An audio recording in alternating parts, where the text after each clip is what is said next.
Monsoon की छुट्टियां चल रही थीं और एक बार मेरे पेरेंट्स किसी काम से बाहर गए हुए थे। मैं घर पर बिल्कुल अकेली थी। मेरी कॉलोनी एक बड्डे से पहाड़ के ऊपर थोड़ी सुनसान जगह पर थी। आमतौर पर वहां कोई आता जाता नहीं था। मैं ऐसे ही लेटकर टीवी देख रही थी। तभी किसी ने डोरबेल बजाई। मैंने कोई जवाब नहीं दिया, क्योंकि नॉर्मली उस वक्त कोई आता जाता नहीं था, और अगर मेरी फैमिली होती तो खुद ही दरवाज़ा खोलकर अंदर आ जाती। तो दूसरी बार भी घंटी बजी, लेकिन मैंने फिर भी ध्यान नहीं दिया। पर तीसरी बार वापस मुझे डोरबेल सुनाई दी तो मुझे थोड़ा शक हुआ। मेरे घर के प्रवेश पर एक बड्ढा सा लकड़ी का दरवाज़ा है और चारों तरफ दीवारें हैं, तो इस वजह से बाहर देखने का कोई भी जरिया नहीं है। इसका मतलब बाहर से भी कोई पता नहीं कर सकता था कि हम अंदर हैं भी या नहीं, जब तक हम बहुत जोर से शोर न मचा रहे हों। जब तीसरी वेल बजी तो मैं दरवाजे के पास जाकर खड़ी हो गई। कोई भी नॉर्मल 3 बार वेल बजाकर चला जाता है, लेकिन वो जो भी था उसने जोरों से दरवाज़ा पीटना शुरू कर दिया, जिससे मैं बहुत ज्यादा डर गई। तभी मुझे एक आदमी की भारी आवाज़ सुनाई दी। आदमी, मैं जनता हूं, तुम अंदर हो, चलो चलो बाहर आओ। उसकी आवाज़ सुनकर मेरा दिल घबराहट के मारे दहल उठा। मैं यही सोचे जा रही थी कि उस आदमी को कैसे पता चला कि मैं अंदर हूं।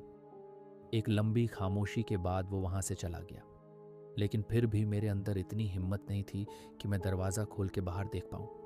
उसके बाद मैंने मम्मी पापा को कॉल किया और उनसे पूछा कि क्या कोई घर आने वाला था। उन्होंने मना किया कि नहीं, कोई भी घर नहीं आने वाला था। मैंने कुछ देर उस आदमी के बारे में सोचा, लेकिन फिर मैं वापस टीवी देखने लगी। 2 घंटे बाद फिर से डोरबेल बजी।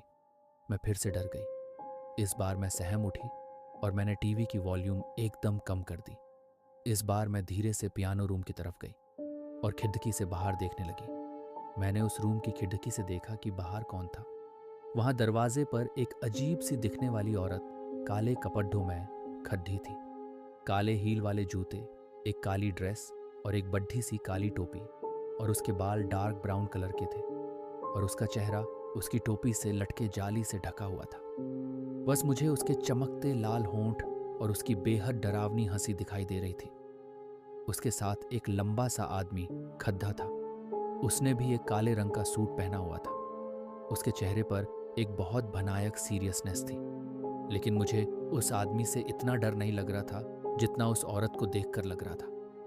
वो मेरे दरवाजे के सामने एक बेहद डरावनी हंसी लेकर खड़ी थी। कुछ देर तक जब मैंने दरवाज़ा नहीं खोला तो वो वहां से वापस जाने लगी। वो आदमी भी उसके पीछे पीछे चला गया। उस रात मैं सो ही नहीं पाई, बल्कि मुझे काफ़ी रातों तक मुझे ऐसा ही लगता रहा जैसे वो मेरे खिड़की के पास खड़ी है और मुझे घूरे जा रही है। मुझे आज तक पता नहीं लगा कि वो औरत और वो आदमी को थे। क्या पहले भी घंटी उन्होंने ही बजाई थी?